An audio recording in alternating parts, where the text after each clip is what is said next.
Hi friends, PMC ప్రేక్షకులకు యోగి బాబా కార్యక్రమానికి మరొకసారి స్వాగతం సుస్వాగతం. మనం చివరి క్లాస్లో కర్మ సిద్ధాంతం గురించి తెలుసుకున్నాం. టార్కమ్ సెరాడోరియన్ అనే ఒక గొప్ప ఆధ్యాత్మిక శాస్త్రవేత్త ఏమంటాడంటే, చిన్న పిల్లల నుంచే నేర్చుకోవాల్సిన 2 సిద్ధాంతాలు ఉన్నాయి. స్కూల్లో చిన్నప్పటి నుంచే నేర్పించాల్సిన 2 ముఖ్యమైన సిద్ధాంతాలు ఉన్నాయి. అవి నేర్చుకుంటే మనిషి జన్మ చాలా అద్భుతంగా తయారవుతుంది అని చెప్పాడు. అదే మొట్టమొదటిది కర్మ సిద్ధాంతం, రెండవది పునర్జన్మ సిద్ధాంతం. కర్మ సిద్ధాంతానికి పునర్జన్మ సిద్ధాంతానికి ఇవి రెండు ఒకటే. ఒక రకంగా చెప్పాలంటే కర్మ సిద్ధాంతం నుంచే పునర్జన్మ సిద్ధాంతం పుడుతుంది. పునర్జన్మ ఎందుకు తీసుకుంటాం మళ్ళీ అంటే, ఈ పరంపరలో మనం చేసుకున్నటువంటి కర్మల యొక్క ఫలితాన్ని అనుభవించడానికి ఇంకొక జన్మ తీసుకుంటాం. ఈరోజు నేను కర్మ చేశాను, దీని ఫలితం కొన్ని ఏమో ఇప్పుడే వస్తాయి, ఇంకా కొన్ని రేపు వస్తాయి. మరి రేపు ఆ ఫలితాన్ని పొందాలంటే నేను ఏం చేయాలి? పునర్జన్మ అంటే రేపు మళ్ళీ నేను ఇంకో జన్మ తీసుకోవాలి. రేపటిలోకి నేను వెళ్తాను. ఈరోజు కాకుండా రేపు కూడా నాకు వస్తుంది. ఎప్పుడైతే ఈ కర్మలన్నీ పూర్తిగా కర్మ చక్రం నుంచి బయటపడతాడో అప్పుడే జన్మరాహిత్య స్థితి వస్తుంది. మనందరికీ మన గురువులు చెప్తూ ఉంటారు, జన్మరాహిత్య స్థితి పొందాలి, ఆత్మ సాక్షాత్కారం పొందాలి, కర్మలు లేనటువంటి సృష్టిని సృష్టించుకోవాలి, మనము చివరికి భూమి మీదకే రాకూడదు, ఇదే చివరి జన్మ చేసుకోవాలంటారు. అవన్నీ మనకు అర్థం కావాలంటే కర్మ సిద్ధాంతం అర్థం కావాలి, పునర్జన్మ సిద్ధాంతం అర్థం కావాలి. ఈ రెండింటి మధ్యలో జరిగే తతంగం అంతా కూడా మనకు అర్థం కావాలి, అప్పుడు వస్తుంది. ఇందాక మనం వీడియోలో లాస్ట్ క్లాస్లో చెప్పుకున్నాము, కర్మ సిద్ధాంతంలో కర్మ యొక్క ఫలితం ఖచ్చితంగా మన జీవితంలోకి వచ్చి తీరుతుంది. అది 100 జన్మల తర్వాత అయినా కావచ్చు, అప్పుడే కావచ్చు. దాని నుంచి మనం ఎవరు తప్పించలేరు. తప్పించుకోగల కెపాసిటీ మీకే ఉంటుంది. అది జ్ఞానం ద్వారా మాత్రమే. రైట్. ఫస్ట్ది సంచిత కర్మ. అన్ని జన్మల్లో మనం కూడగట్టుకున్న మంచి చెడుల ఫలితం సంచిత కర్మ అంటాం. కర్మ అంటే మళ్ళీ గుర్తుపెట్టుకోండి, చెడు ఒకటే కాదు, మంచి కూడా ఉంది. కర్మ అంటే పని, దాని ఫలితం మనం అనుభవిస్తున్నాం. ఆ ఫలితానికి సంబంధించిన 2 అకౌంట్లు ఉంటాయన్నాం కదా, బ్యాడ్, గుడ్. చెడు కర్మ, మంచి కర్మ అకౌంట్లలో మనకు ఉన్నాయి. సో వాటిని మనం ఒకటేసారి మొత్తం తీర్చుకోలేము, ఒకటేసారి అనుభవించడానికి రాదు. నా దగ్గర 1 కోటి రూపాయలు అనుకోండి, ఒకేసారి నేను ఎంజాయ్ చేయగలనా, ఖర్చు పెట్టగలనా? లేదు. కాబట్టి రోజు కొంత కర్మ కూడా ఇంతే.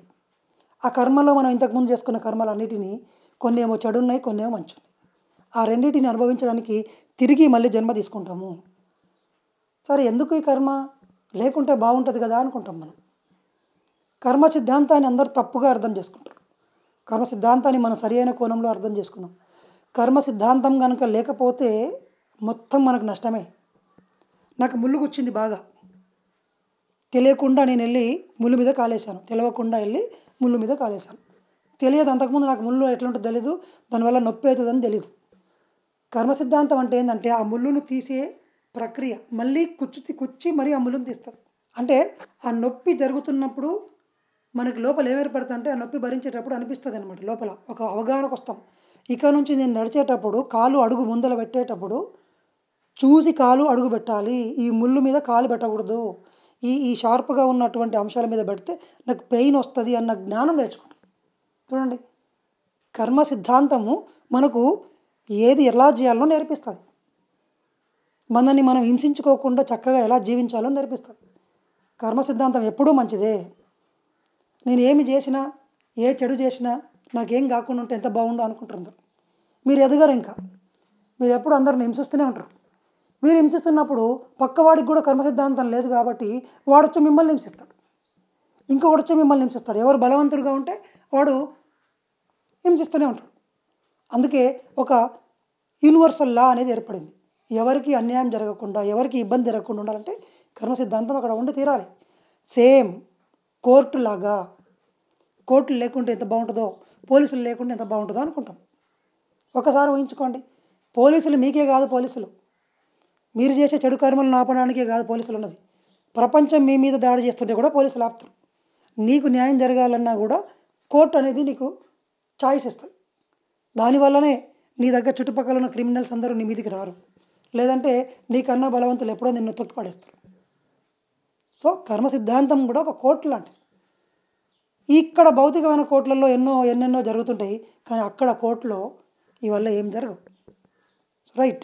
సో ఇవాళ మనం కర్మ సిద్ధాంతంలో ఉన్నటువంటి 4 స్థాయిలు. కర్మలు మనం ఎన్ని రకాలుగా చేస్తాం? పని చేస్తేనే ఒకటి లాక్కుంటేనే జరుగుతుంది అనుకుంటాం కదా, లేదండి. కర్మ సిద్ధాంతంలో 4 స్థాయిలు ఉన్నాయి. కర్మల స్థాయిలు. కర్మలు మనం ఎన్ని రకాలుగా చేస్తాం? ఒకటి భౌతికమైనది, అంటే ఫిజికల్. రెండవది ఉద్వేగిక, అంటే ఎమోషనల్. ఇది కూడా కర్మ సిద్ధాంతం కిందకే వస్తుంది. 3 మెంటల్. 4వది స్పిరిచువల్. ఎస్ సార్, నేను కర్మలు ఎక్కడెక్కడ చేస్తున్నాను? నాకు తెలిసిందంతా ఒకటే. నేను ఒకరితో పోయి ఒక పని చేస్తున్నాను, దాని ఫలితం అనుభవిస్తున్నాను. కానీ నా లోపల నేను ఒక వ్యక్తి గురించి చెడుగా ఆలోచిస్తున్నాను, నాకు ఒక వ్యక్తి పట్ల అసహ్యం ఉంది. మరి ఇదేంది? ఇది కూడా కర్మ సృష్టిస్తుందా? ఎస్. చూడండి, భౌతిక స్థాయిలో ఫిజికల్ అంటే మనం చర్యల ద్వారా, వాక్కుల ద్వారా మనము కర్మను మూట కట్టుకుంటాము. మీరు ఎప్పుడు ఒక వ్యక్తి గురించి చెడు మాట్లాడుతున్నారు లేదా మంచి మాట్లాడుతున్నారు? మాటలకు కూడా కర్మ మనకు యాడ్ అవుతుంది. సార్ నేనేం చేయలే కదా, తిట్టాను కదా ఖాళీ అంటారు. తిట్టాను కదా అంటారు. నేను తిడితే కూడా కర్మ సిద్ధాంతం ఎట్లయితే సార్ అంటారు అందరు. కానీ మీరు ఇతరులు మిమ్మల్ని తిట్టినప్పుడు మీరు హర్ట్ అవుతున్నారా లేదా? మీ యొక్క రెప్యుటేషన్ ప్రపంచంలో సమాజంలో పోతుందా లేదా? మీకు ఇబ్బందులు కలుగుతున్నాయా లేదా? అంటే ఆ వాడి మాటల వల్ల మీకు హింస జరుగుతుందా లేదా? Simple concept. సో మీ వల్ల లేదా ఇంకొకరి వల్ల మీకు జరిగిన, మీ వల్ల ఇంకొకరికి జరిగిన, అక్కడ కర్మ సృష్టింపబడుతుంది. అది అకౌంట్లో యాడ్ అవుతుంది. సో భౌతిక స్థాయిలో మనము చాలా కర్మలు చేస్తూ ఉంటాం. ఎక్కువగా చేతల దగ్గర మనకు గుర్తుంటుంది, కానీ అంటే ఎందుకంటే అది మనకు తెలుస్తుంటుంది. ఒకరిని మోసం చేసి డబ్బులు లాక్కోవాలి, ఇది వీనికి తక్కువ రేటుని ఎక్కువ రేటుకి చెప్పి మన జేబులోకి డబ్బులు నింపుకోవాలి అని మనం ప్రయత్నం చేస్తుంటాం. అది ఫిజికల్ స్థాయిలో మనకు అర్థం అవుతుంటుంది. తెలుసు మనకు ఇది తప్పు అని తెలిసినా కూడా మన లోపల ఉన్న మనసు చెప్తుంటుంది, అంతరాత్మ చెప్తుంటుంది. కానీ మనం అదే పని చేస్తాం. అక్కడ మనకు అర్థమవుతుంది. కానీ వాక్కులు కూడా మీరు ఎంతోమందిని నిందిస్తూ ఉంటారు. ఒకటి గురించి గాసిప్స్ చెప్తూ ఉంటారు. ఇద్దరి మధ్యలో చెడు చెప్తూ ఉంటారు. అక్కడికి ట్రాన్స్పోర్ట్ చేసి ఇద్దరి మధ్యలో కొట్లాటకు కారణం అవుతాం. దట్ మీన్స్ అక్కడ మీరు ఏం సృష్టించరు? దుఃఖాన్ని సృష్టించరు. Simple concept. ఈ విశ్వానికి మీరు ఏది ఇస్తారో, ఈ విశ్వంలోకి మీరు ఏది ఇస్తారో అది తిరిగి మీ జీవితంలోకి వస్తుంది. అంటే మీ వాక్కుల ద్వారా మీరు సృష్టించినటువంటి ఇద్దరి మధ్యలో గొడవలు మీ జీవితంలో మీ ఇద్దరి మధ్యలోకి, భార్యాభర్త మధ్యలోకి కావచ్చు, బిజినెస్ పార్ట్నర్ మధ్యలోకి కావచ్చు, ఇంకొక వ్యక్తి వస్తాడు, వచ్చి మీ ఇద్దరి స్నేహాన్ని చెడగొడతాడు. అప్పుడు మీరు ఏమంటారంటే, సార్ చూసిండ్రా మంచికి కాలం ఎక్కడుంది, ఎవరో వచ్చి మేమిద్దరం చక్కగా ఉన్న వ్యక్తుల్ని వాడు వచ్చి అంతా చెడగొట్టిపోయిందంటాం. మీరు వాక్కుల ద్వారా మీరు ఏదైతే సృష్టించి ఇతరుల జీవితాల్లో నష్టాన్ని కలుగజేసినారో, మీ జీవితంలోకి ఆ యూనివర్స్ సిద్ధాంతం ప్రకారం, లా ఆఫ్ కర్మ ప్రకారం భౌతిక స్థాయిలో మీకు డ్యామేజ్ జరిగింది. అంటే మీ చర్యలే కాదు, మీ వాక్కులు కూడా కర్మను సృష్టిస్తవి. ఇక్కడ 2 ఉన్నాయి యాక్షన్స్. ఉదాహరణకి మీరు మీ వాక్కును తప్పుగా వాడిండ్రు. ఒక పిల్లని పట్టుకొని నీ వల్ల కాదురా, నువ్వు బంద్ చేయి అని ఇంటెన్షనల్గా మనం చెప్పినాం. వాడు నా కొడుకుకి కాంపిటేటివ్ అవుతాడు అని చెప్పేసి ఒకరు చెప్తుంటారు, నీకు ఇందులో మంచి మార్కులు రావు, మ్యాథమెటిక్స్ ఈజ్ వెరీ టఫ్. ఇంటెన్షనల్గా నాకేముంది, వీడు మంచి చదివితే మా పిల్లోనికి మంచి మార్కులు రావు, వాడు ఫస్ట్ ర్యాంక్ రాడు అని చెప్పి ఇంటెన్షనల్గా నా వాక్కుల్ని నేను నెగటివ్గా వాడుతున్నా. లేదా నేను తెలియకుండా కూడా చాలామందిని నేను నిందిస్తూ ఉంటాను. నీ వల్ల కాదు, నువ్వు వేస్ట్ గాడివి అని చెప్పినప్పుడు ఆ వ్యక్తి కనుక పర్సనల్గా తీసుకొని వాడి జీవితంలో నష్టం కనుక కలిగితే మీకు అదే జరుగుతుంది. అందుకే వాక్కు జాగ్రత్త అని చెప్తారు. మీరు మీ వాక్కు ద్వారా ఎప్పుడూ కర్మ సృష్టిస్తూనే ఉంటారు. మనం ఏమనుకుంటాం, గాలికోయే మాటలు సార్ అనుకుంటారు. చేతల కన్నా ఇంకా పవర్ఫుల్ వాక్కులు. మీరు చేతలు 10 చేస్తే వాక్కులు 1000 మాట్లాడతారు. అంటే ఎక్కువ కర్మ ఎక్కడ సృష్టించుకుంటున్నాం మనం? వాక్కుల ద్వారానే. ఎప్పుడూ మనము 3వ వ్యక్తి గురించి, 2వ వ్యక్తి గురించి మాట్లాడుతూనే ఉంటాం. ఏం మాట్లాడుతుంటాం అంటే నెగిటివే మాట్లాడుతుంటాం. చూడండి, మీ కర్మ అనే అకౌంట్లోకి చెడుని ఎంతగానో క్రియేట్ చేసుకుంటున్నారు. ఒకవైపు నెగటివ్ మాట్లాడుతూ కర్మను సృష్టించుకుంటూ చెడు కర్మను సృష్టించు మళ్ళీ మన జీవితం బాగుండాలి అనుకుంటాం. కర్మ సిద్ధాంతం ప్రకారం ఇది ఎట్లా నిజమవుతుంది? ఇది అర్థం కాకనే జనాలందరూ దుఃఖాన్ని సృష్టించుకుంటున్నారు. మరేం చేయాలి సార్? చర్యల ప్రకారం మీరు అందరికీ మంచి చేయండి, లేకపోతే గమ్మునుండండి. సేవ చేయకపోయినా పర్వాలేదు, ఎవరికి అన్యాయం చేయకండి. చెడు చర్యల ద్వారా, యాక్షన్స్ ద్వారా ఎవరిని లాక్కోకండి, హింసించకండి. ప్రకటనలు మీవి, ప్రచారాలు మావి. జీవితంలోని వెలుగులందరివి. పిఎంసి తెలుగు ఛానల్లో మీ యాడ్స్ కోసం సంప్రదించవలసిన ఫోన్ నంబర్స్. ఇంకా మోస్ట్ పవర్ఫుల్ వాక్. ఇంకొక విషయం చెప్తాను. ఈ వర్డ్స్ వాడేటప్పుడు ఇతరుల గురించి నెగిటివ్ మాటలు మాట్లాడేటప్పుడు మీరు ఇంకొకరిని నిందిస్తున్నారు అనుకుంటారు, ఇంకొకరికి చేత కాదని చెప్తున్నారు, ఇంకొకరికి ఇది అసాధ్యమో అని చెప్తున్నారు అనుకుంటారు. ఫస్ట్ మీ మైండ్లో ప్రింట్ అవుతుంది అది. మీరు చెప్పి చెప్పి చెప్పి చెప్పి దాన్ని మీరే నమ్మడం మొదలు పెడతారు. ఇంకొక వ్యక్తికి మ్యాథ్స్ కష్టము, ఇంకో వ్యక్తికి బిజినెస్ కష్టము అని చెప్తున్నారు. ఎందుకంటే కావాలని రివెంజ్ తెచ్చుకోవడానికి క్రిమినల్ మైండ్తో స్ట్రాటజీలు వేసి స్కెచ్లు వేసి చెప్తూ ఉంటారు చాలామంది. వాడు చెడిపోతే చూడాలనుకుంటారు. కాబట్టి కొంతమంది ఒక గ్రూప్ ఉంటుంది అనమాట, అట్లా చెప్తూ ఉంటారు. కానీ గమ్మత్ ఏంటంటే చెప్పి చెప్పి చెప్పి చెప్పి చివరికి మీరు అదే విధంగా తయారవుతారు. నువ్వు ఏది మాట్లాడతావో నువ్వు అదే అవుతావు. నీ నోట్లోంచి ఏ మాట వస్తుందో నువ్వేమొస్తుంది, ఆరోగ్యంగా ఉండడం కష్టము, ఇది అసాధ్యము అంటున్నావు. Your writing your own destiny. నీ కర్మ ద్వారా నీవే ఫలితాన్ని సృష్టించుకుంటున్నావు. అందుకే వాక్కుల ద్వారా కూడా మనము కర్మను సృష్టిస్తాము. జాగ్రత్త వాక్కుల దగ్గర. అందరూ చర్యలే అనుకుంటారు, ముట్టుకుంటేనే కర్మ వస్తుంది అని. తర్వాత ఎమోషనల్, యాంగర్, జెలస్, ఫియర్, ఇవన్నీ భావోద్వేగాలు, ఉద్వేగాలు, కోపం, రివెంజ్ ముఖ్యంగా. ఇక్కడ మనం అర్థం చేసుకోవాలి. సార్ మరి నా జీవితంలోకి ఒక వ్యక్తి వచ్చి నేను చక్కగా ఎంజాయ్ చేస్తూ ఉన్నాను, మేమంతా బాగా నడుస్తుంది, హఠాత్తుగా ఒక వ్యక్తి వచ్చిండు, మా జీవితం మొత్తం నాశనమైంది, వాడి మీద నేను ఏం చేయాలి, ఎలాంటి చర్య తీసుకోవాలంటారు. కర్మ సిద్ధాంతం సరిగ్గా అర్థమైతే మీరు సంపూర్ణంగా దాన్ని అంగీకరిస్తారు. సాధారణ వ్యక్తి అయితే ప్రతీకారం తీర్చుకోవడానికి తిరగబడతాడు. చేతగాని వ్యక్తి అయితే లోపలిని తొక్కుకొని వాడి మీద కోపాన్ని, భయాన్ని, అసహ్యాన్ని పెంచుకొని ఒకతోనే కూర్చుంటాడు. బలవంతుడైతే తిరిగి కొడతాడు. కానీ ఇవి ఏవి చేసినా తిరిగి నువ్వు మళ్ళీ కర్మను సృష్టించినట్లే. సంపూర్ణంగా అంగీకరించిన వ్యక్తి మటుకే కర్మను సృష్టించాడు. ఎందుకు జరిగింది నీ జీవితంలోకి హఠాత్తుగా వాళ్ళు ఎందుకు వచ్చిండ్రు అంటే నువ్వు ఇంతకుముందు సృష్టించినటువంటి కర్మ.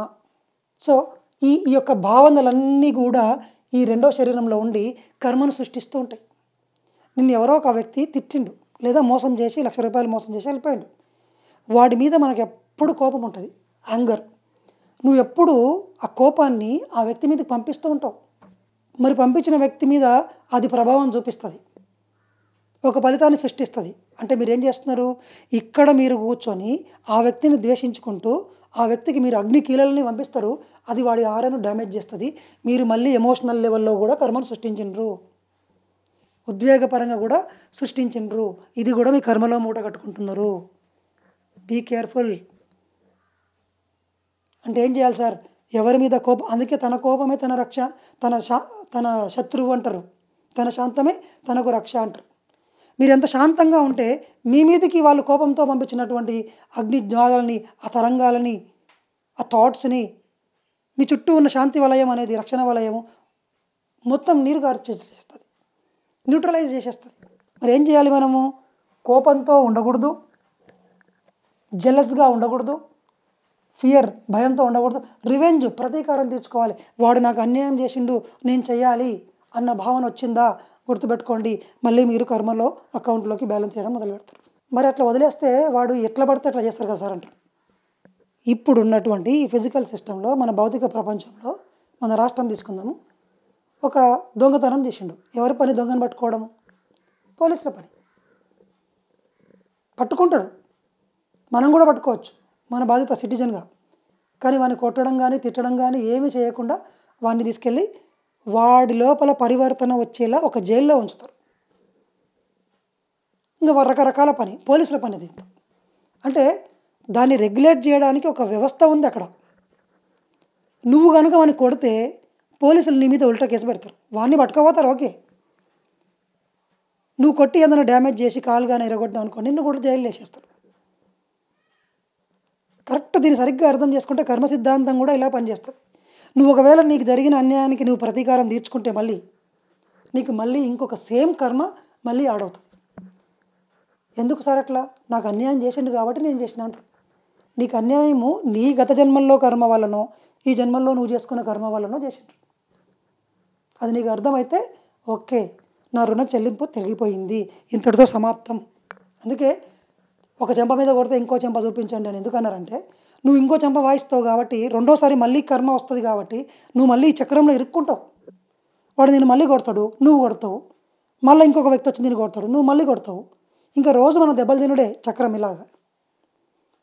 ఇక్కడ మనం ఆపాలి, కట్ చేయాలి. ఏం చేయాలి? సంపూర్ణంగా అంగీకరించాలి. మన జీవితంలోకి నష్టాలు తెచ్చిన వ్యక్తి మీద కోపం కానీ, జలస్సు కానీ, భయం కానీ, రివెంజ్ కానీ ఉండకుండా ఇది కర్మ సిద్ధాంతం ప్రకారం జరిగింది, నేను సంపూర్ణంగా అంగీకరిస్తున్నాను అని మీరు ఎప్పుడైతే అవన్నీ వదిలేస్తారో మీరు ఎమోషనల్ లెవెల్లో అంటే రెండో శరీరంలో కర్మను సృష్టించరు. చూడండి, మనకు తెలవకుండా మనం నిరంతరము మన జీవితంలోకి కర్మ అకౌంట్లోకి ఈ 4 అంశాలు ఇంకా ఎన్నో ఉంటాయి. దాంట్లో ఎమోషనల్ లెవెల్లో ఊరికి కూర్చొని కూడా కర్మ సృష్టించుకుంటున్నాం మనం. నేనేం చేయట్లేదు కదా సార్, నాకు ఎందుకు అన్యాయం జరుగుతుంది అంటారు. ఇదిగో నువ్వు చేస్తున్నావు, ఇంట్లో కూర్చొని నీ ఉద్వేగాలను బయటికి పంపిస్తున్నావు, నీ అసహ్యాన్ని లోపల ఉన్న కంపరాన్ని బయటికి విశ్వంలోకి పంపిస్తున్నావు, నీ కోపం యొక్క తరంగాల్ని పంపిస్తున్నావు, నీ బాధతో కూడుకున్న తరంగాల్ని ఈ భూమండలం అంతా వ్యాపించి ఇక్కడ ఎన్నో డ్యామేజ్ జరుగుతుంది. కంటికి కనిపించని ప్రపంచమే అతిపెద్దది, కంటికి కనిపించేది చిన్నదే. ఆ కంటికి కనిపించని వెనకాలన్న డైనమిక్స్ ఎవరికైతే అర్థమవుతుందో వాళ్ళు స్వేచ్ఛ పొందుతారు, వాళ్ళు యోగి అవుతారు. మనం ఎంతసేపు డబ్బులు సంపాదించుకోవడం, ఆస్తులు కూడా పెట్టుకోవడం, ఈ పనుల మీద దృష్టి పెడతాం. పదవి కావాలి, ఇది కావాలి, ఎక్కడికన్నా వెళ్ళండి మొత్తం దుఃఖమే ఉంది. ఇది తెలుసుకుంటే కదా మనకు తెలిసేది, ఈ జ్ఞానం తెలుసుకోవాలి. అందుకే మొదటి క్లాసులో మనం చెప్పాం నేర్చుకోవడము అని. ఇదిగో ఇదంతా నేర్చుకోవాలి, తెలియాలి. అప్పుడు వీడు చెక్ చేసుకుంటారు మీరు, సార్ అవి తెలవాలంటే ఎట్లా చేయాలి సార్, ఇవన్నీ గమనించడం మనకు తెలియదు కదా, ఎరుక లేదు కదా అంటే ధ్యానం చేస్తే వస్తుంది. కోపంతో ఉన్నారా ఎవరి పట్ల ఆపేస్తారు, జలస్తో ఉన్నారా ఎవరి పట్ల ఆపేస్తారు, ప్రతీకారం తీర్చుకోవాలనే ఆలోచనను శూన్యం చేసేస్తారు ధ్యానం చేసి. మీకు జ్ఞానం వచ్చింటుంది, అప్పుడు మీరు ఎవరి మీద ప్రతీకారం తెచ్చుకోరు. సో ఎమోషనల్ లెవెల్లో కర్మలు మీరు మూటగట్టుకోరు.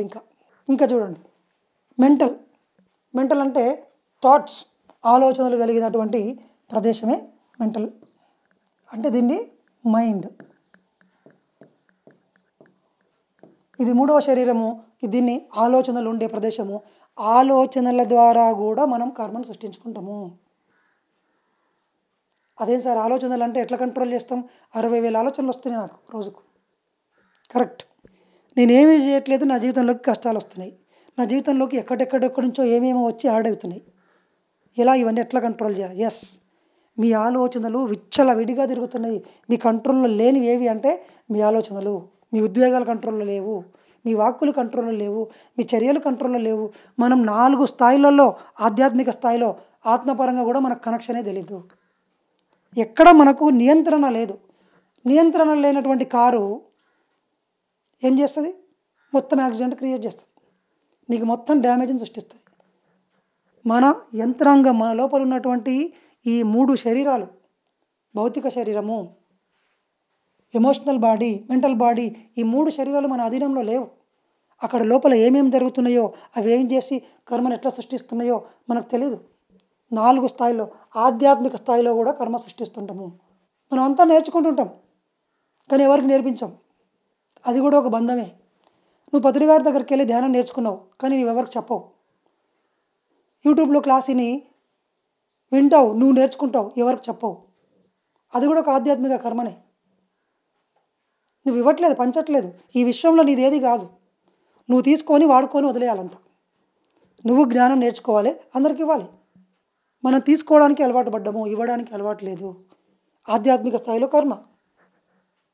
సో బాగా అర్థం చేసుకోండి, కర్మలు ఏదో ఎవరికో మోసం చేసి చేస్తేనో, ఎవరి నుంచో డబ్బులు లాక్కుంటేనో కాదు.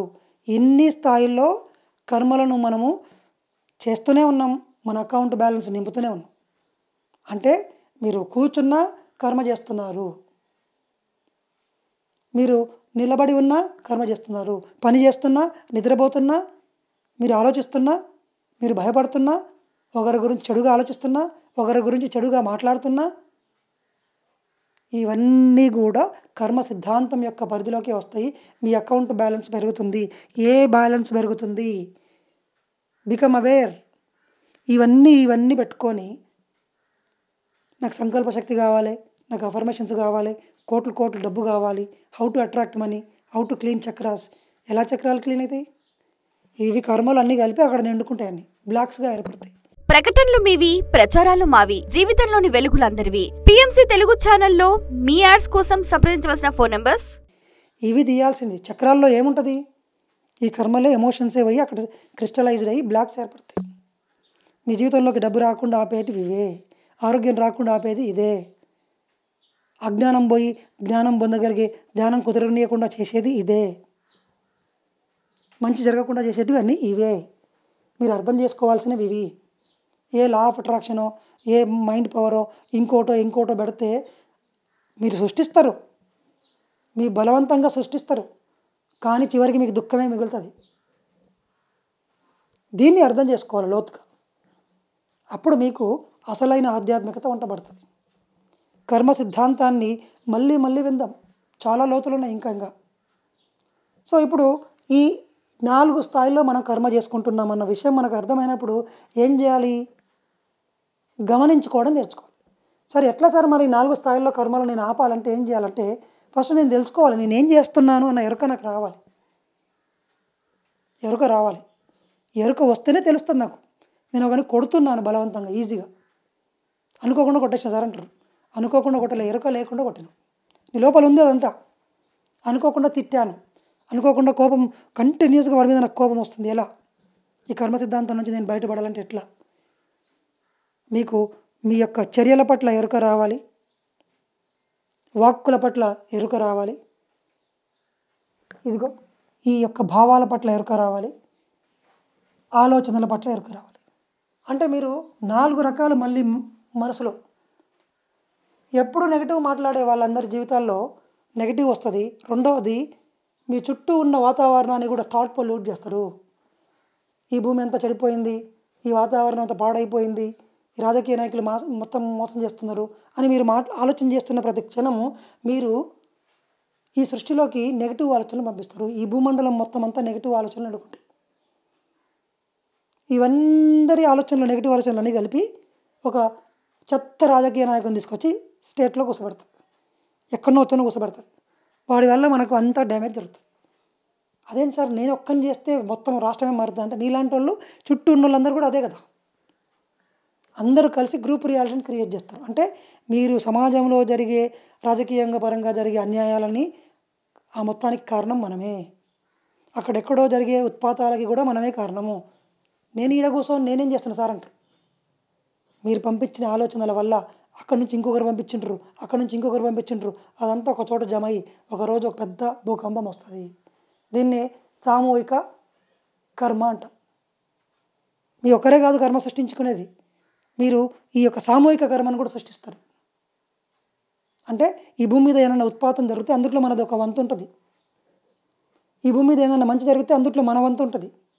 మనం ఎప్పుడు ఆలోచించుంటాం, మనం మంచిని గ్రూప్గా క్రియేట్ చేస్తాం, చెడును కూడా గ్రూప్ క్రియేట్ చేస్తాం. దానికి నువ్వే బాధ్యుడివి. అక్కడెక్కడో యుద్ధం వస్తే ఇక్కడ మనకు పెట్రోల్ రేట్ పెరుగుతుంది, ఇక్కడ అన్నీ బంద్ అవుతాయి. ఆ బాధ మీరు పడుతున్నారు చూడండి. అప్పుడెప్పుడో మీరు పంపించిన థాట్, ఆలోచనల లెవెల్లో మనము కర్మ క్రియేట్ చేస్తూ ఉంటాము. చర్యలే నాకు ఎరకలేవు, ఇవన్నీ ఎట్లా సార్ అంటారు. అందుకే పత్రిజీ ఏం చెప్పాడంటే, ధ్యానం, ఎరుక. మీ జీవితంలో అన్నిటినీ మార్చగలిగేది ఏంటి అంటే, కర్మ సిద్ధాంతం యొక్క చక్రంలోంచి, కర్మ చక్రంలోంచి బయటపడాలంటే ఎరుక రావాలి, జ్ఞానం రావాలి. ఈ రెండు దేనివల్ల వస్తాయి? ధ్యానం వల్ల వస్తుంది. ధ్యానం చేస్తే ఫస్ట్ ఎంత ఎరుక పెరుగుతుందో, ఎంత నువ్వు గమనించడం నేర్చుకుంటావో, ఎంత నువ్వు ధ్యానం చేసి మనసును శూన్యం చేసి నేర్చుకుంటావో. మనసు శూన్యం అయితే ఈ రెండు మాయమవుతాయి. డెస్ట్రక్టివ్ ఉండదు, నెగటివ్ ఉండదు, పాజిటివ్ ఉంటుంది, మిరాక్యులస్ ఉంటుంది. అప్పుడు మీ జీవితం అద్భుతంగా నడుస్తుంది. మీ జీవితంలో కావాల్సినవన్నీ వస్తాయి. ఇదంతా కూడా కర్మల్లోనే ఉంది.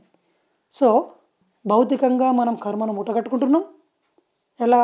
చర్యలు చేయడం ద్వారా, మాటలు మాట్లాడడం ద్వారా. రెండవది ఎమోషనల్గా అంటే ఉద్వేగాలు, కోపము, భయము, ప్రతీకారము, జలస్, లోభము, ఇవన్నీ కూడా మనలో ఉన్నాయి. అవి రోజు పక్కన ఉన్న వాళ్ళందరికీ ఎఫెక్ట్ చేస్తూనే ఉంటాయి. అవి బయటికి ప్రసరిస్తూనే ఉంటాయి. మనం ప్రసరిస్తూనే ఉంటాము. ఎప్పుడు ఇంటరాక్షన్ జరుగుతూ ఉంటుంది విశ్వంతో. మరి మన లోపల ఉన్న చెత్తనే మనం బయటికి పంపిస్తాం. బయటకు పోయిన చెత్త ఏదో ఒక నెగిటివ్ని సృష్టిస్తుంది. అది మీకు కర్మగా వస్తుంది. అంటే మనల్ని మనం శుద్ధి చేసుకోవాలి. భౌతికంగా శుద్ధి చేసుకోవాలి, ఎమోషనల్ పరంగా శుద్ధి చేసుకోవాలి, మైండ్ పరంగా శుద్ధి చేసుకోవాలి, ఆధ్యాత్మిక పరంగా క్లియర్ చేసుకోవాలి. మీరు ఎప్పుడైతే క్లీన్గా అవుతారో అప్పుడు మీరు చెడు కర్మ సృష్టించుకోరు. అది కేవలం ధ్యానం ద్వారా సాధ్యమవుతుంది. షార్ట్కట్లు లేవు. విపరీతమైన ఎరుకను సంపాదించుకోవాలి మనం. నిరంతరం ఎరుక, నిత్య జాగరూకత అంటారు దీన్ని. నిత్య జాగరూకత ఎంతైతే పెరుగుతుంటుందో మీరు అప్పుడు మీ వాక్కులను గమనించగలుగుతారు. నేను నెగిటివ్ మాటలు మాట్లాడుతున్నానా, నేను ఒకరి గురించి చెడు మాట్లాడుతున్నానా, ఇంకొకరి గురించి లేనిపోని మాటలు చెప్పి ఇద్దరి మధ్యలో కొట్లాటలు పెట్టిస్తున్నానా, వాళ్ళలోని తప్పులను ఏం చేస్తున్నానా? అవసరం లేదు మనకి. ఇంకా మీకు కర్మ వద్దనుకుంటే ఫస్ట్ రెండో వ్యక్తి గురించి మాట్లాడడం బంద్ చేయండి. మూడో వ్యక్తి గురించి, థర్డ్ పర్సన్ గురించి మనం ఏ చర్చ చేయకూడదు. మీరు మాట్లాడాల్సింది మీ ముందరున్న వ్యక్తితో మాట్లాడతారు. ఎప్పుడైతే మీ వాక్క్షేత్రం సరి చేయబడుతుందో మీ ఉద్వేగాలన్నీ మాయమవుతాయి. లోపల కోపము, ద్వేషము ఇవన్నీ మాయమవుతాయి.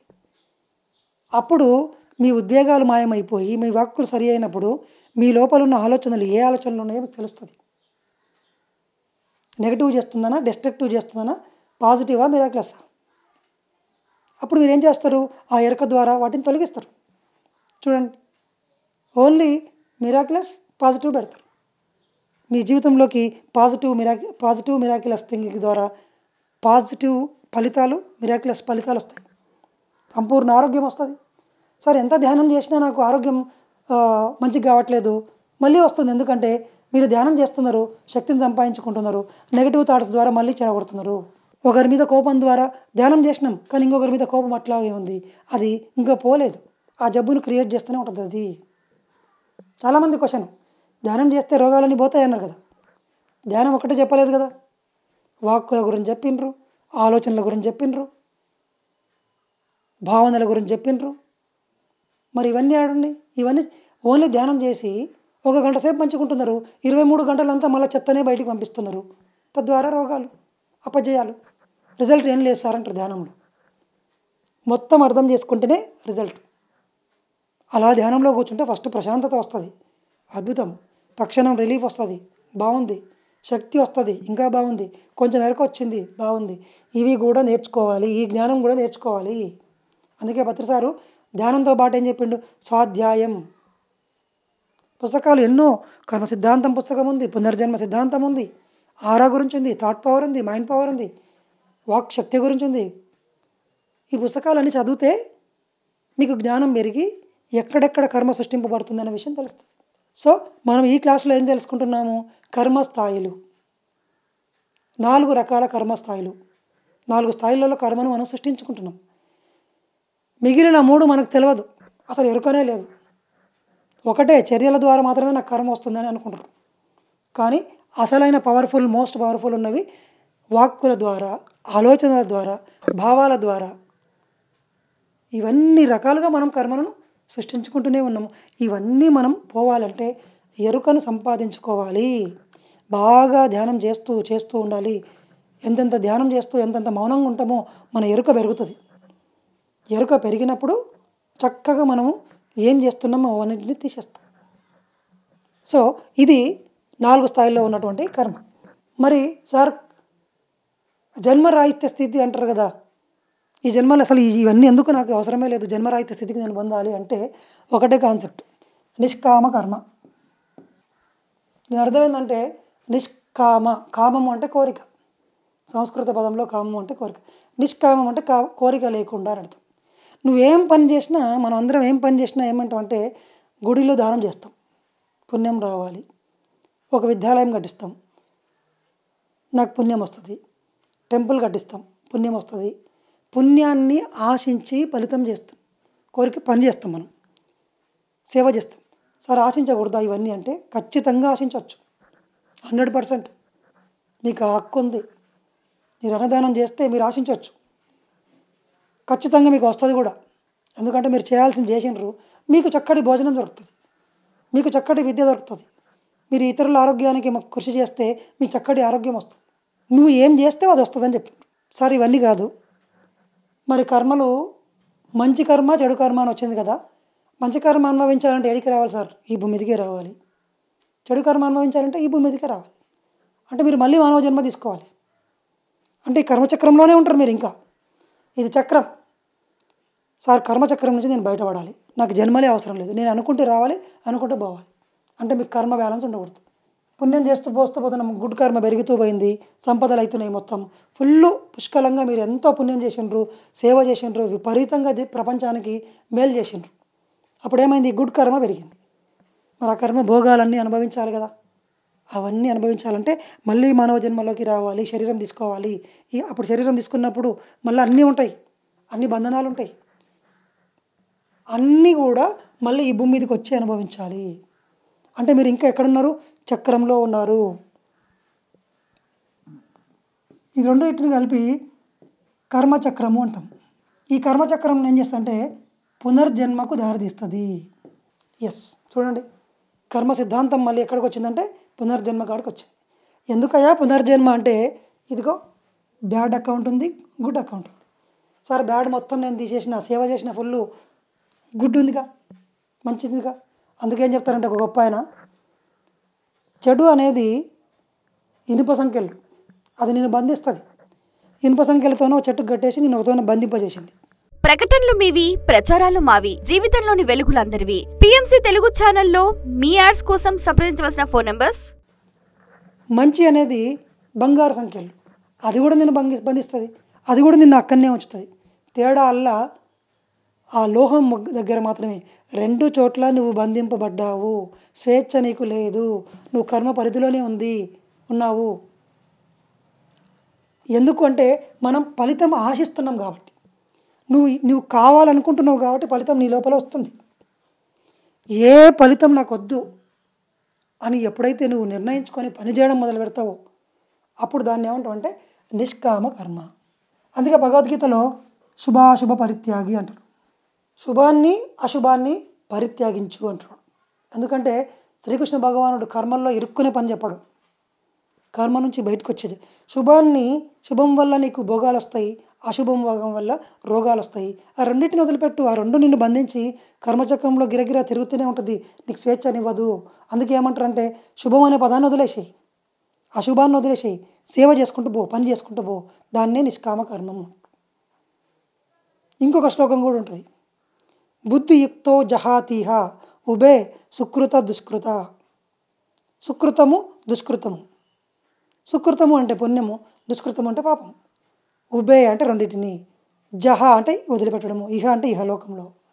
బుద్ధియుక్తో, బుద్ధివంతుడు ఎవడైనా సరే అంటే ఒక జ్ఞాని, ఈ శుభాన్ని అశుభాన్ని, దుష్కృతాన్ని సుకృతాన్ని రెండింటిని నాకు వద్దురా భయ్, ఇవన్నీ అవసరం లేదు నాకు, నేను ఆ శ్రీకృష్ణుడు ఉన్నటువంటి స్థితికి వెళ్ళాలి, నేను ఒక ముక్కంటిలాగా కావాలి, ఒక హనుమంతుడిలాగా కాలానికి స్థలానికి అతీతుని కావాలి, ఈ విశ్వమే నేను కావాలి అనుకున్నప్పుడు మీరు ఈ కర్మ సిద్ధాంతాల్లో ఉండకూడదు. పరిత్యజించండి అంటున్నాడు. పరిత్యాగి, త్యజించడం అంటే కొద్దిగా మళ్ళీ ఉంటుంది అన్నట్టు. పరిత్యజించంటే సంపూర్ణంగా వదిలేయాలంటది. శుభ అశుభ పరిత్యాగి అంటే మనం ఫలితాన్ని ఆశించి చేస్తే ఫలితం వస్తుంది, ఆ దాన్ని అనుభవించడానికి నువ్వే రావాలి. మళ్ళీ లేదు సార్ నాకు ఇవన్నీ అక్కర్లేదు, నాకు జన్మ పరంపరలో మొత్తం అంతా పోవాలి కర్మలు, నేను పునర్జన్మనే నాకు ఉండకూడదు, పునర్జన్మ నా విద్యతే అంటాడు కదా. ఆ స్థితిని పొందాలంటే ఏం చేయాలి? కథ సింపుల్ కాన్సెప్ట్, నిష్కామ కర్మ చేయాలి. అంటే ఏం చేయాలంటే మనం కర్మ చేస్తూ పోవాలంతే. కర్మణ్యేవాధికారాస్తే మా ఫలేషు కదాచన మా కర్మ ఫలహేతుర్భు మాతే సంగోస్త కర్మని. కర్మ సిద్ధాంతం గురించి ఎంత అద్భుతంగా ఉందో భగవద్గీతలో. ఇదంతా ఎక్కడి నుంచో వచ్చింది కాదు, మొత్తం భగవద్గీతలో ఉన్నదే. అది చదివి అధ్యయనం చేస్తే పరిష్కారం ఉంది. ఇన్ని రోజులు మన ఇంట్లోనే పెట్టుకున్న భగవద్గీతను అధ్యయనం చేయలే, ప్రతిసారి వచ్చిన తర్వాత దాని గురించి బాగా అద్భుతంగా మనకు అర్థమైంది. సో ఈ యొక్క శుభాన్ని అశుభాన్ని పక్కన పడేసి నాకేమొస్తుంది అనేది పక్కన పడేసి ఎంత ఇతోధికంగా మనం సేవ చేస్తూ ధ్యానం చేస్తూ ధ్యాన ప్రచారం చేస్తూ ఈ యొక్క సేవలు మనం పెంచుకుంటూ పోయే కొద్ది కల్లా మీకు ఎరుక పెరుగుతుంది. ఎరుక పెరగాలి, జ్ఞానం పెరగాలి. పుణ్యము పాపము పెంచుకుంటే మళ్ళీ మీరు భూమి మీదకి వస్తారు. మీకు కావాల్సింది జ్ఞానము, ఆత్మజ్ఞానం కావాలి. మన ఎప్పుడు లక్ష్యం కూడా ఎప్పుడు ఎలా ఉండాలంటే ఆత్మజ్ఞానము. పత్రిసారు 5 స్టేజ్లు చెప్పాడు. ధ్యాని, యోగి, ఋషి, మహర్షి, బ్రహ్మర్షి. ఎవరు? ఫస్ట్ ధ్యాని.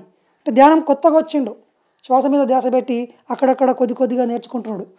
కొంచెం శ్వాస మీదకి వస్తుంది, మిగిలిందంతా పోతుంది. ఈ స్థితిని దాటాలి తొందరగా. యోగి కావాలి అంటే మనసును శూన్యం చేసిన వాడు యోగి. ఋషి కావాలి అంటే మొత్తం దర్శించాలి, ద్రష్టను ఋషి అంటారు. యోగి మనసు ఎప్పుడైతే పూర్తిగా శూన్యం అవుతుందో, ఏ కోరికలు సంకల్పాలు పెట్టుకోకుండా మీరు చక్కగా ధ్యానం చేస్తారో మీరు యోగి అవుతారు. మీరు సంకల్పాలు అఫర్మేషన్లు ఇవన్నీ పెట్టుకొని కూర్చుంటే మీరు యోగి ఎప్పటికీ కారు. ఎందుకంటే మనసు శూన్యం కాదు, మీ మనసు నిండా కోరికలే ఉన్నాయి. చాలామంది ధ్యానాన్ని దీనికోసమే చేస్తుంటారు. చేయకూడదు సరే చేయొచ్చు, కానీ వాళ్ళకి ఈ స్థితి దాటరు. ఎవరికైతే నిజంగా ఆధ్యాత్మికంగా ఉన్నత స్థితికి వెళ్ళాలంటే మీరు మనసులో ఏ సంకల్పాలు అన్నీ వదిలేయండి, ఓన్లీ ధ్యానం చేయండి. అప్పుడు యోగి అవుతారు. థర్డ్ ఐ యాక్టివేట్ అవుతుంది. మనసు మొత్తం శూన్యమై శక్తి అంతా నిలబడి చక్రాలన్నీ క్లీన్ అయినాక ఆటోమేటిక్గా శక్తి దానంతకు అది పోనివ్వాలి, మీరు చేయకూడదు. ఆటోమేటిక్గా థర్డ్ ఐ యాక్టివేట్ అవుతుంది, మీరు ఋషిగా మారుతారు. ఋషి నుంచి థర్డ్ ఐ చూసి పర్ఫెక్షన్ వచ్చి మహర్షిగా మారుతారు. బ్రహ్మాండాన్ని దర్శిస్తారు, అండ బ్రహ్మాండాలన్నీ చూస్తారు. గత జన్మలు చూసుకుంటారు, మీ కర్మశక్తి బ్యాలెన్స్ ఎంత ఉందో చూసుకుంటారు, ఇతరులను చూస్తారు, భవిష్యత్తును దర్శించగలరు, త్రికాల జ్ఞాని అవుతారు, త్రిలోక సంచారి అవుతారు. ఎప్పుడు నా మనసు మొత్తం శూన్యం కావాలి, నేను ఈ స్టేజ్ దాటిపోవాలనుకున్న వాళ్ళకి మాత్రమే సాధ్యం. చిన్న సంకల్పాలు పెట్టుకొని అక్కడ ఇరుక్కున్న వాళ్ళకి కాదు. ఫస్ట్ ధ్యానంలో మాస్టర్ కావాలి, అప్పుడు మీరు కర్మ సిద్ధాంతంలో కర్మచక్రం నుంచి బయటపడతారు. తర్వాత మహర్షి నుంచి బ్రహ్మర్షి అంటే క్రియేటర్. ఇంకా నువ్వే సృష్టికర్త అవుతావు, నువ్వు ఎవరిని అడిగేది ఉండదు. నాకు ఇది ఇవ్వు అఫర్మేషన్లు ఏం లేవు, నువ్వు ఏ చిటికేస్తే సృష్టింపబడుతుంది. దట్ ఈజ్ కాల్డ్ బ్రహ్మర్షి పదవి, బ్రహ్మర్షి స్థితి, బ్రహ్మస్థితి, సృష్టించే స్థితి. అది మన ఫైనల్ గోల్. అది కావాలంటే ఈ కర్మలు ఏవి వీటి పట్ల ఉండకూడదు మన ధ్యాస. అది ఎప్పుడు వస్తుంది? విశ్వ కళ్యాణం అన్న పెట్టినప్పుడు వస్తుంది. ఈ ప్రపంచమంతా ధ్యానమయం కావాలి, ప్రపంచమంతా దుఃఖంగా ఉండకూడదు, ఆనందమయం కావాలి. ప్రతి ఒక్క వ్యక్తి ధ్యానం చేయాలి. ఎప్పుడైతే పత్రిసారి చెప్తుంటాడు ధ్యానం చేస్తే 1 చెప్తే 100 అని చెప్తాడు. మనకు ధ్యానం మనం చేసుకుంటూ కూర్చొని మన పుస్తకం మనం చదువుకొని పక్కోడికి కూడా ధ్యానం చెప్పకపోతే నీ కర్మలు నీవే తీసుకోవాలి, నీ కష్టం వస్తే నీవే తీసుకోవాలి. నీకు ఇంకెవరు గొప్ప గురువులు వచ్చి నీకు ధ్యానంలో అడ్డంకులను తొలగించరు.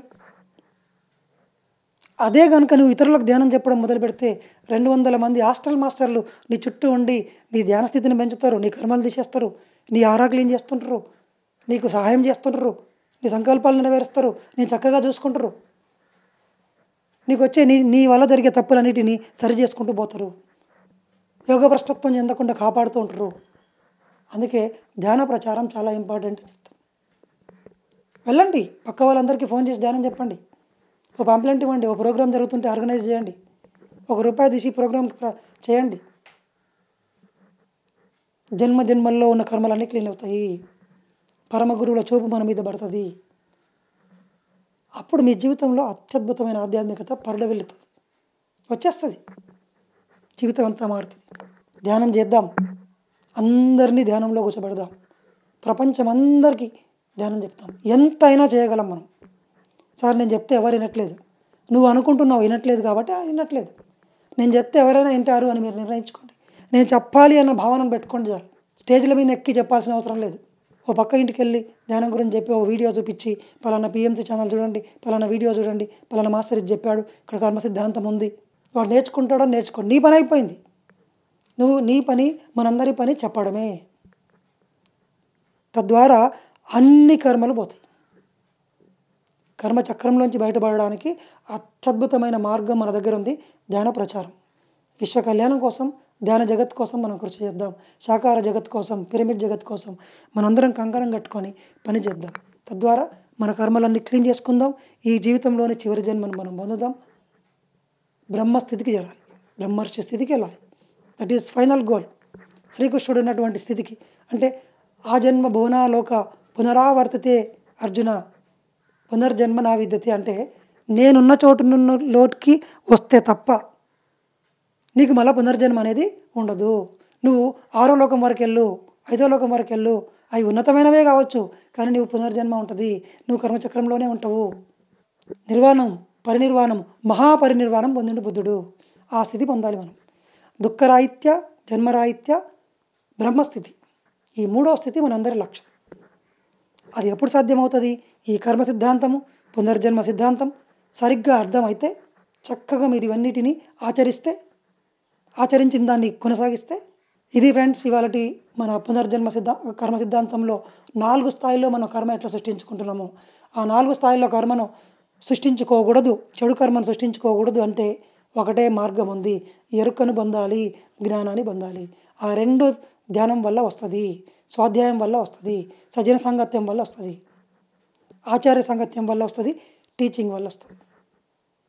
సో 5 ఫింగర్ కాన్సెప్ట్: ధ్యానము, స్వాధ్యాయము, సజ్జన సాంగత్యం, ఆచార్య సాంగత్యం, టీచింగ్. ఈ 5 పాటించాలి. చక్కగా మనం కర్మ సిద్ధాంతాన్ని నెక్స్ట్ వీడియోలో పునర్జన్మ సిద్ధాంతం తెలుసుకుందాం. కర్మ సిద్ధాంతంలో ఉన్న ఇంకా లోతులు కొన్ని ఉంటాయి, అవి కూడా తెలుసుకుందాం. So thank you very much. PMC Yogi Baba YouTube ఛానల్కి వెళ్ళి పిఎంసి యోగి బాబా అని టైప్ చేస్తే ఈ వీడియోస్ అన్నీ వస్తాయి. మీరు అన్నీ రాసుకొని చక్కగా వినండి, నేర్చుకోండి, అందరికీ పంపండి. అదే ధ్యాన ప్రచారం అవుతుంది. Thank you very much.